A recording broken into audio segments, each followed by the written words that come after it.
You said something 3 days ago and you're still living there, rewinding it, regretting it, rewriting the ending. Research calls this rumination, and neuroscience shows it's not a thinking problem. It's a threat detection system stuck in overdrive.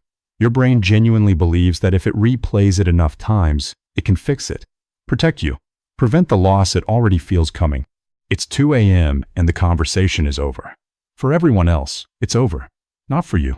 You're running it back, dissecting the pause before their answer, the word they chose, the one they didn't. You're writing responses you'll never send, having arguments with people who are asleep.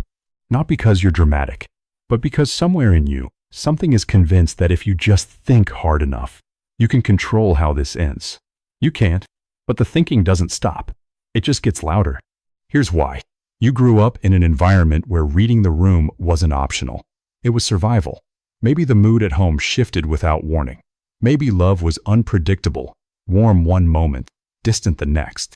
So you learned to scan, to analyze, to catch every microsignal before it became something you weren't prepared for. You became an expert at other people's emotions because your own safety depended on it.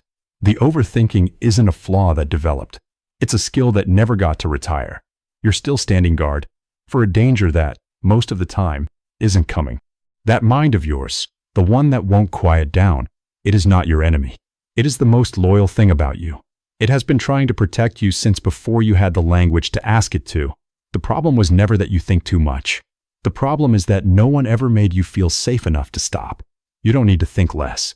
You need to feel safer. Those are completely different things. Save this for the next time your brain won't let you sleep. Read it again then, because you'll need to hear it most at 3 a.m. And if someone you love lives inside their own head, send this to them, quietly. No explanation needed. They'll know.